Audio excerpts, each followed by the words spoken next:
Hello and welcome, I'm the Rambling Director. Today we're going to be doing something a little bit different. Instead of just talking about or reviewing a film, we're going to be specifically talking about how to fix a film. Now, I actually don't think these films are really that broken, so to speak, so fixing is really just a term that I'm using as kind of a placeholder. We'll be looking at the David Gordon Green Halloween Trilogy, a trilogy which either you loved or hated. For all of its good qualities and bad qualities, everybody has thoughts and opinions on them, and I've given a lot of my thoughts and opinions on these films already. But I really wanted to discuss what it would be like if we tried to take these three movies and make them into something that would have pleased fans and been a little bit more marketable to a wider audience. Halloween Kills alienated a lot of people. Halloween Ends, even more so. So how would we fix it? Well, there's a lot of ways you probably could, and I'd love to hear your ideas. Some of your ideas are probably better than mine, but I just want to give you an idea of if David Gordon Green came to me and said, "Hey Ben, buddy old pal, here's my 3 scripts, do me a rewrite as a Halloween fan yourself, and let me know what you would change, how you would re-script my movies to make them more appealing to fans." And as a long time fan who's talked about Halloween more than any other series on this YouTube channel, I feel like I have some ideas that might have made these films better. Now, I want to make something very clear. This is a challenge. So, we're going to leave the things that Gordon Green were clearly thought were important to him. So anything that seems to me like Gordon Green was very passionate about it, I will not be changing. Halloween 2018. I like this film on the whole, but there's a few things I would change. One that I've talked about in multiple other videos, I'd give Michael back his motivation. By stripping him of his MO as a killer, you've really left Michael as a motivationless and therefore kind of boring person. In the first movie, he hunted babysitters, and in the rest of the films, from the second one onward, he was hunting down the remainder of his family. He had a motivation, and the people who got in his way got killed, sure. But for the most part, Michael was a focused character. David Gordon Green said that making him a killing machine with no motivation made him scarier. I disagree. I think a defenseless woman being hunted down by a predatory male is something that women fear, it's something that men fear for women. And so our suspension of disbelief is not pushed at all. So when the supernatural elements come in, we believe it more easily. So I think that's one of the genius elements of the original film. And I want to put that back into 2018. We'll have him go after and kill more babysitters.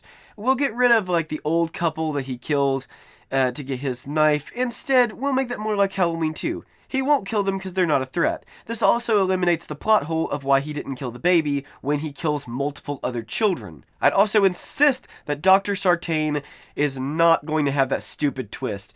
He's not going to turn into a villain for no reason at the blink of an eye.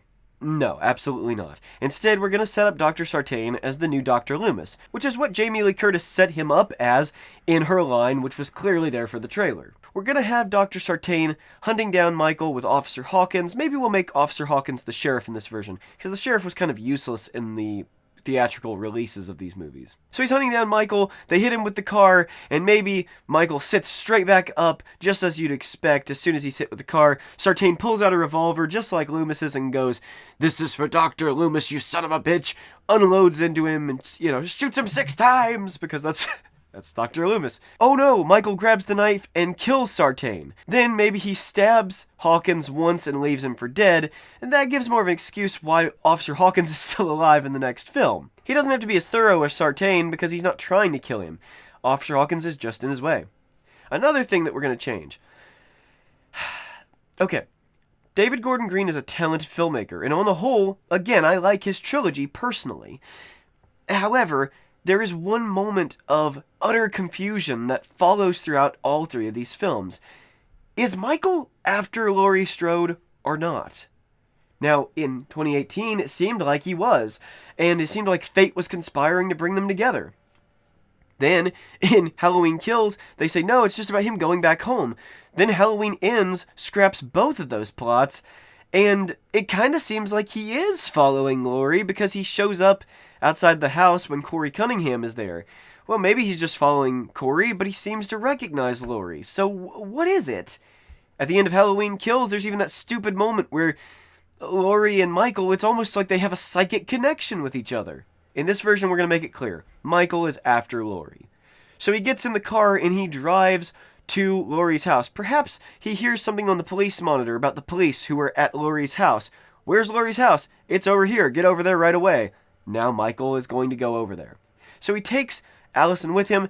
He uses Allison perhaps as a silent ultimatum. He holds her by the hair, waiting for Laurie Strode to come out. Laurie comes out, and when she tries to protect Allison, that he's using her as an ultimatum, and then he starts stabbing her, knowing Laurie will come to her rescue. That's when we get the big battle. Now, until then, everything pretty much stays the same, except Allison is more hurt than she was in the original. All of the stuff where Laurie's hunting down Michael, she falls off the balcony and disappears, loved all of that. That's great. Michael gets locked down in the bunker and the house is catching fire. The one thing I'd change about that ending is I think Michael should have stayed there looking out of the opening as the room collapsed around him. I think that would have been creepier than if he disappeared. And after all, since we know this is a trilogy, we're not going to treat it like we didn't know that. Hint, hint. I have one final change, but I wanted to wait till the end of talking about 2018 so I don't confuse you. Halloween 2018, in our version, will now be called Halloween Kills, or perhaps Halloween Returns, something like that. But I think we should just stick with Gordon Green's idea, Halloween Kills. Halloween Kills will become Halloween Ends. The reason I'm doing this is so that Halloween 1978, Halloween 2018, and the second film in the Gordon Green trilogy would become its own Michael Myers trilogy. That way Michael has a nice, easy 3-movie trilogy, and it's all about Michael Myers. There's still going to be 3 movies in the Gordon Green trilogy, but just hold on and we'll get to that. Now, before we go into Halloween Kills, just a reminder, we're keeping everything that was important to David Gordon Green. We're just going to change it up a little bit. In Halloween Kills, which will now be in our version, Halloween Ends, we're going to have pretty much the same plot that Gordon Green originally developed. Laurie goes to the hospital. Now, in our version, she's not as badly hurt, so she just gets stitched up, and she's going to be all right by the halfway point of the movie. She was just in the hospital too long in the theatrical cut. We're also going to be cutting down huge parts of the film that just took up too much time. Don't worry, everything important, as promised, will still be there. Big John and Little John, their first scene can be completely eliminated. All of the endless speeches about 1978, we get it, it's a great movie. We'd all rather be watching it. So we're going to cut out all the speeches. Now, in our version, we're going to take the scene that was in 2018, and we're going to kind of reinterpret it. Michael kills a babysitter, and then he goes next door to another babysitter and murders that babysitter. Maybe this is a tracking shot from outside the houses, and we're just seeing these things tapping through the window. And as people are running up, going, I heard a scream, oh my gosh, calling 911, and we see next door somebody's already being murdered. And it would go from one house to the next in a continuous tracking shot. Gordon Green's really good at those. We're going to cut down the mob's involvement a little bit, just by shortening their scenes up. When we eliminate a lot of that speeching about the original film, we're going to cut about 5 minutes out of the movie doing that. Another 5 minutes from Big John and Little John's first scene being cut out. We're going to cut the entire subplot with the mental patient. I know, I said I'd keep everything important to Gordon Green, and I will, but what we're going to do is we're going to implement that in a different and more believable way. Here's why. There's simply no rhyme or reason that anybody can give me that I can understand how this short, dumpy, doughy guy gets mistaken for tall, imposing, kinda bulky Michael Myers. We're going to make all the characters smarter, and we're going to implement that same message Gordon Green wanted. I disagree with the message he was trying to get across, but we're going to implement that just as he would want it, but we're gonna do it in a way that's a little more believable for the audience. So, Big John and Little John, they see somebody's broken into their house. We're going to cut in right on them watching the movie, and that's the first time we see them. After all, we reestablished the Myers house at the beginning of the film with Officer Hawkins' flashback. There's simply no reason to reestablish the house again. So we're going to save time. They see somebody's breaking into their house, and because they're smart characters, they call the cops and get out of the house. Now the cops show up, maybe just 1 or 2 police officers, because they've been getting calls all night. Michael Myers is in my tool shed, Michael Myers is in my closet. They think Michael Myers is everywhere, and they think that this is probably a false alarm. So they show up at the house, they go down in the basement, one of them's maybe upstairs, one of them goes down in the basement, and the light's turned out. So he's looking around with his flashlight, and for one reason or another, his flashlight, maybe it dies, maybe he trips and breaks it in a fake-out jump scare. Well, Tommy Doyle is listening on a police scanner in his car, he hears the news, he goes to the Myers house, he's like, yes, Michael's come home. calls all the mob there. The mob goes into the house. They go into the basement. All the lights are out. They see a tall, bulky guy wearing a navy blue outfit. Roughly they can tell it's sort of navy blue because maybe it's backlit. They can't tell who it is. And maybe he doesn't know what happens. And before the guy can speak, or maybe even in the midst of all the noise, they just can't hear him, they kill this police officer thinking that it's Michael Myers. Maybe we could even have the officer pick up a knife which he thinks belongs to Michael, and he's like calling over his radio, I think Michael's been here. And then when they come in, he's a silhouette standing there holding a knife, and they just think it's Michael. Now, I know it's not much better than the mental patient, but it's more believable than the idea that this short, little, dumpy guy could be mistaken for Michael Myers on any day of the week. Again, I'm not married to that idea, but it's something that Gordon Green found important, to have that message there. And I'm just trying to implement it in a way that's somewhat more believable. Now, once the mob disperses and they're all, oh no, we killed an innocent man, Big John and Little John go back inside, and that's when they get murdered. It makes them seem smarter because they averted danger when it was obvious, and then when they come back in and get killed, they thought the danger had passed. Maybe Lonnie hears their scream from outside, or maybe he just intuits. I don't think so. I think Michael is in that house. I think we just missed him. And he goes back in. Well, everybody's gone, and then bang bang, just like in the original, they hear the gunshots. But Cameron is the one who runs in by himself. No, this is my dad, Allison. I can't not go in and save my dad. So he runs in, and Allison stands outside with her cell phone, calling the police. They're trying to get her to stay on the line, and then Cameron starts screaming for Allison. Well, she runs in fear, and once she's in there, she sees Lonnie's dead body, and now they're both in the house. They're both screwed, and we've come up with a better emotional reason for them to both go into certain death without calling the police. Now, I really like a lot of this, and we're going to keep a lot of it the same, but I'm going to give you two alternate endings for this film. The first one is that the mob shows up again outside of the Myers house where Allison called the police, and now they show up with Laurie, who's out of the hospital. Well, they go in, they all beat Michael down to the ground just like they do in the theatrical cut, but they're doing it in the Myers house. I think that's a cool idea because this is where the story started. Literally, the first scene of the first movie was the Myers house. And then that's where Michael meets his end. Instead of Karen stabbing him in the back of the neck, I thought maybe in the midst of this is when Laurie could pin him down one hand and the other hand, and then in the midst of the whole crowd, she takes off the mask, slits his throat, slits his wrist. We keep all of that the same. They carry him off, and they grind him up just like in Halloween Ends. I would not change that because that is the most satisfying Michael Myers death in all 13 movies, in my personal opinion. Second alternative, Laurie shows up to save Allison instead of Karen, or maybe Karen and Laurie together. They have the big fight in the Myers house, which they had in Laurie's house in this year's Halloween Ends. So much like the theatrical release of Halloween Ends, Laurie and Michael would have a big fight in the kitchen. The fight runs pretty much the same, except maybe we'd go with the extended release. I think this film should have like a 7-minute battle scene between Michael and Laurie. And then finally she pins him down, she kills him, and then the mob shows up, and the mob carries him away, they grind him up. And now the mob, because we were reintroduced to all of our legacy characters, it's very satisfying to see the legacy characters be there to take him to his final destination and grind him up. Now, both of those endings have pros and cons. I like probably the ending with the one-on-one battle better, but as long as we implement the mob in some way into that ending so that Tommy and Lindsay, they have their closure, maybe Nurse Mary, maybe she's still dead, but her death wasn't in vain. They grind up Michael, Officer Hawkins and Laurie get together at the end, and we pretty much stick with the ending from the theatrically released Halloween Ends. So all we've basically done is condense and clear away some of the clutter in Halloween Kills and combine it with the theatrical Halloween Ends. Now that would be my version of Halloween Ends. Michael Myers is dead. Mask off, go into the grinder, just like in the theatrical release. He is dead.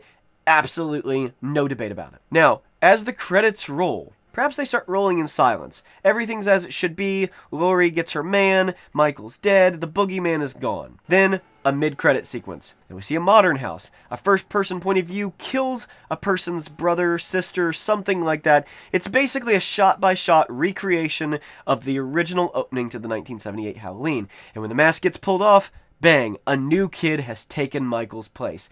The evil never dies. Now, this was important to Gordon Green, obviously. His entire trilogy is built on the idea that Michael Myers, he's not the evil one. The evil is something infectious and It lives on when Michael's gone. Well, okay, you basically saved us a whole movie. What would you possibly put in the third movie? Well, the thing that was clearly the most important to David Gordon Green. Really, all I'm doing is ensuring that the final film doesn't disappoint audiences the way it actually did in our world, in this timeline. The next film will be called Halloween Lives. Halloween Lives will open with Corey Cunningham, who is the older brother of the kid who killed at the end in the post-credit scene of the last film. He leaves there, he goes and babysits, he accidentally murders the kid, and maybe we'll rework that so that scene's a little more believable. Both he and his little brother were accused of murder. Maybe that could be one of the things people, tease him and make fun of him and beat him about. We know you killed your sister and blamed your little brother with it. It would add an extra layer. Now, a lot of that film, pretty much all of it, would be exactly the same as the theatrical release. The main difference is, Corey is not going to visit Michael in the sewer, he's going to visit his little brother in the sanatorium. And at some point, his little brother does the eye thing, where they transfer the evil. Now, this is going to make a lot more sense in our version, because at the end of the last film, we established that the supernatural evil transfers from person to person. That was not established in the theatrical release, and so it confused a lot of people. So the film remains virtually the same. Eventually, he dresses up like Michael Myers. Maybe he even steals the old mask from Laurie Strode's house and goes around killing people. He shows up at Laurie's house. We get the same sort of thing. Laurie's pushed away Allison because she's obsessed with Michael, and the argument's going to make a lot more sense between grandmother and granddaughter. In our production, Michael really is dead, so Allison can't understand why she's not moving on. In our version, I also love Officer Hawkins, so we're going to say Officer Hawkins and Laurie are now married in our production. And because they're married, that's going to give more reason why Laurie is trying to be a housewife, bake pies, and of course Michael's really dead, so when she celebrates Halloween, it's going to make a lot more sense in our version too. Now we're going to leave the misunderstanding the same. Instead of stabbing himself in the neck, Corey will say, "If I can't have her, no one can," and stab himself in the stomach. Then he's going to fall over backwards. We'll get that misunderstanding because I feel like Gordon Green really liked that, and it was important to him. She thinks Laurie's murdered her boyfriend. She runs out and calls the cops. As his eyes glaze over, he sits upright, bolt upright, just like Michael did. Laurie senses this, and then there's another battle. Now this is not going to be nearly as long or nearly as climactic, because this is not Michael Myers, and we've only known Corey Cunningham for the length of one movie. Now I'll give you two alternate endings that I think could work for this film. The first one is the happy ending. So basically, Laurie ends up lobbing off his head with an axe or something. They burn the body, and she gives a nice cathartic speech about how the evil never dies and it will be reborn again. Roll credits. The second ending I have in mind is perhaps they recreate the ending of the original film. Corey falls off, she looks over the balcony, sees he's gone, and then she gives the same sort of look as Dr. Loomis did in the original, and Allison is the one crying on the floor. Now, this would be pretty much a shot-by-shot reference to the 1978 film. I think this would work for a variety of reasons. It does give us a fulfillment of Corey Cunningham becoming the new Michael, this unkillable force.